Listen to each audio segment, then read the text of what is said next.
Chapter 2, Socrates Part 2, Life and Death. Herrick tells us early in the chapter that critical thinkers have to have certain traits. Those would include a willingness to admit when they're wrong, a desire to discover the truth, openness to others' views, and courage to look into the mirror and admit when we're wrong and to change. Notice how these are interconnected. We're going to be wrong sometimes. Others can help us see that. And we need to be open to changing our minds if we're going to align ourselves with what's actually true. Humility, honesty, modesty, self control, the passion for truth, openness to self examination, receptivity to change, willingness to admit errors, and courage. All those are aligned with that truth orientation of the critical thinker. And Herrick goes on to argue that reason without character and character without reason are pretty much useless, that you have to have both in order to live a good life. Now, one character that Herrick, of course, valorizes and argues was the epitome of the critical thinker, of course, the grandfather of all this, was Socrates. And Herrick argues that Socrates embodied these virtues, and he demonstrated that on many occasions, but two that are cited in the book are the naval commander's unfair trial and the 30 tyrants. In the naval commander's unfair trial, there was a military blunder that left some sailors stranded. And there was a popular outcry to try the naval commanders that were responsible for this. Now, typically, they would be entitled to a one-on-one trial individually, judgment by a jury, and a thorough hearing, but there was a legal loophole that allowed the Athenian assembly to try all these commanders on the same day, all at once. And they were out for blood. Well, it just so happens that Socrates was the presiding officer that day. And there was a lot of pressure within this assembly from all these bloodthirsty people that wanted revenge for their dead family members, for these war heroes of Athens.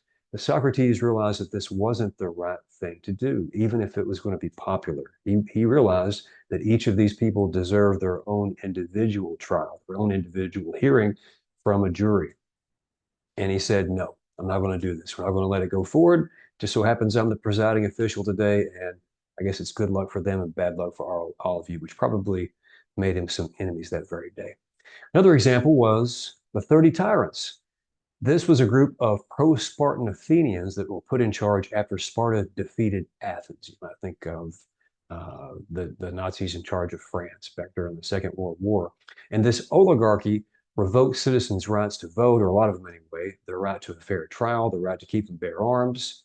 And they also forbade Socrates from speaking to anyone under 30. Now, why do you think they might have said, Socrates, you can't speak to anyone under 30? Well, the reason is he was helping them to think for themselves and how to challenge authority. And Socrates heard their order and he told them they could just piss right off. He was going to talk to whoever he wanted to about whatever he wanted to, including his theory of the soul. Now, the word soul often has religious connections. We usually think of it as our consciousness, something that possibly could survive bodily death. And you might connect that back to our personal identity and who we are. You can think about all those things at the same time if you want to. But Socrates broke them down into three different parts: reason, spirit, and appetite. Reason is the portion that calculates, that's logical. Spirit is the assertive part of the soul and the seat of our emotions, such as anger, joy, and passion. And appetite, that's our drives, the seat of our bodily desires for food, for drink, for sex. Which of these do you think that Socrates would have argued should be in charge? And why? Well, of course, you guessed it. He argued that reason should be in charge. And contemporary philosopher Alan Wood puts it like this. He says, reason is our highest capacity in the sense that it is the only one capable of directing and criticizing our other faculties, including itself. And so reason can be self-correcting. It can keep our desires in check. It can keep our appetites in check, our spirit, our emotions. We can keep them under control, or at least appreciate them in certain contexts, not allow them to rule over us. Whenever we don't do this and we allow our appetites or our emotions to get the better of us, our soul is in disharmony, as Socrates would put it. We're overreactive, we're dysfunctional, we're unhappy. We get caught up in politics or sports or road rage. We can't stick to our diet or our financial plans. We're erratic in our decisions and our behavior. However, whenever our soul is in harmony and reason is in charge, which studying critical thinking can't facilitate, this leads to a just, good life, one that's happy, with a well-integrated personality. Now, Socrates discussed his theory of the soul, and many other things in the Agora and Athens with lots of different people, common folk, and also the rich and powerful and famous. And in doing this, in many cases, he revealed how people who thought they knew a lot really didn't. And many of these people weren't up for this. They weren't used to being challenged in this way. And he made enough people mad that eventually some charges were brought to him, and the sentence would be death. The charges were this: Socrates is a wrongdoer in not recognizing the gods which the city recognizes, and in introducing other new divinities. Further, he is a wrongdoer in corrupting the youth. Penalty, death. His defense: Men of Athens, I am your very grateful and devoted servant, but I owe a greater obedience to God than to you, and so long as I have life and strength, I shall never cease from the practice of teaching of philosophy, exhorting you and elucidating the truth for everyone that I meet. Furthermore, the unexamined life, which philosophy and critical thinking enable, the examined life is the only life, because the unexamined life is not worth living. And this is from Plato's Apology, which just means defense. Well, he was convicted. He was given the opportunity to bargain what his sentence would be, and he made a mockery of this opportunity. As Herrick explained, Socrates could have said, I'll stop philosophizing and pay a fine. And the assembly probably would have accepted this as a fair compromise. But instead, he said, here's what I'll do. If you agree to feed me for free, if you give me free meals for life, I agree to continue to philosophize. What do you think of that? And of course, they didn't take it. And they said, well, Socrates, we're going to sentence you to death. Now, he had some good friends, and they said, Socrates, perhaps you should stop doing this. He said, no, I refuse. This is the way that I have been led to lead my life, and it's consistent with the good and the true, and I'm going to continue to do it. I'm going to teach others to do the same. And they also said, well, let's just sneak you out of the city. You can live a very good life somewhere else. You can continue your lifestyle somewhere else. And he said, no, I owe it to my fellow citizens to stay here and to abide by this ruling. Well, he spends his final days, as you might guess, philosophizing with friends. And this is a famous painting, at least among philosophers and maybe amongst art buffs and such, The Death of Socrates by a Frenchman. And you can see there Socrates in the center, and he's got his hand up. He's thinking about some grand ideas, of course. He's got the other hand out this way, about to take the cup of hemlock, which is a poison. And you can see that his friends and his students are very distraught. You can see that some people in the background have been sent away. They've been discussing for some time many different things, including the arguments concerning the immortality of the soul, and whether or not we have any hope that our consciousness, ourselves, our identities could survive bodily death, and not just faith-based reasons or reassurances, but instead logical argumentation, which you could read about in Plato's dialogues. And this depicts the scene at that moment. Well, as Herrick recounts from some of Plato's writings, Socrates says a number of things in these final hours. And to his friends who are crying, he says, what is this strange outcry? I sent away the women mainly that they might not offend in this way, for I've heard that a man should die. Peace, be quiet then, have patience now. That's not very nice to say I sent away the women, was all this crime. But he's trying to be funny in his final minutes. And he also says around that same time, what do y'all think? I'm going to live forever? Do you think you're going to live forever? What's the big deal? What's the gigantic fuss?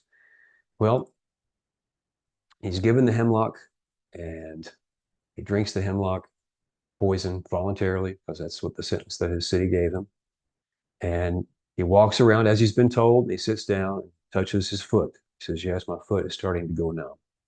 And then a little bit later, he touches a little bit higher up on his leg. He said, yep, that's going numb. And the numbness progresses up to his torso. And he remarks that when it reaches my heart, that'll be it. And he lays down, and the numbness gets worse and worse and worse. As expected, everyone becomes sadder and sadder.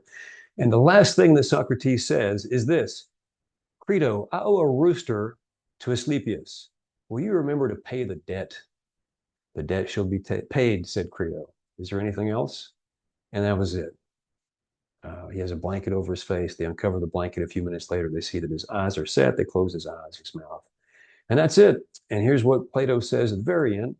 He says, "Such was the death of our friend, of whom I may truly say that of all the men whom I've ever known, he was the wisest and justest and best." Now, scholars have went on to valorize the work of Socrates ever since that happened. And Herrick makes the case that Socrates' life and his instruction on critical thinking and his challenge to authority and his encouragement to everyone to think for themselves ignited a slow march toward democratic freedom and universal dignity. He gives Socrates the credit with igniting this. And he cites several different scholars there in the end part of the chapter who add some credence to this. So as Gregory Vlastos, he quotes him, says, "The Socratic method is one of the great achievements of humanity. It calls not only for the highest degree of mental alertness of which anyone is capable, but also for moral qualities of a high order, sincerity, humility, courage. It was the first major step toward the ideal of the universal moral equality of all humanity, making the improvement of the soul as mandatory and as possible for the manual worker as for the gentleman of leisure." Bentley Hughes said, "Socrates sees us coming. He worries that the pursuit of plenty will bring mindless materialism, that democracy will become just a banner under which to fight.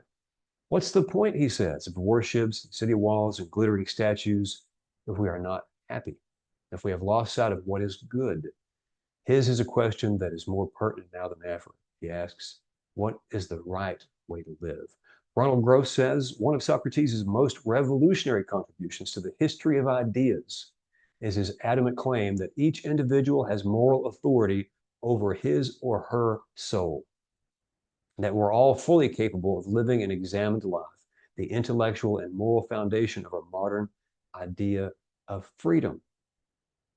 And last, Roman statesman Cicero said before Socrates, philosophers focused on the great cosmological questions, the nature of the universe, this big picture stuff. Socrates, the great founder of critical thinking, was the first to call philosophy down from the sky, to set it in the cities and even in the home, and to have it consider lives and our morals. I want you to have that in mind as you transition soon into chapter 3 of Socrates' two favorite questions. What do you mean by that? And what's your evidence, or more or less, why do you think that?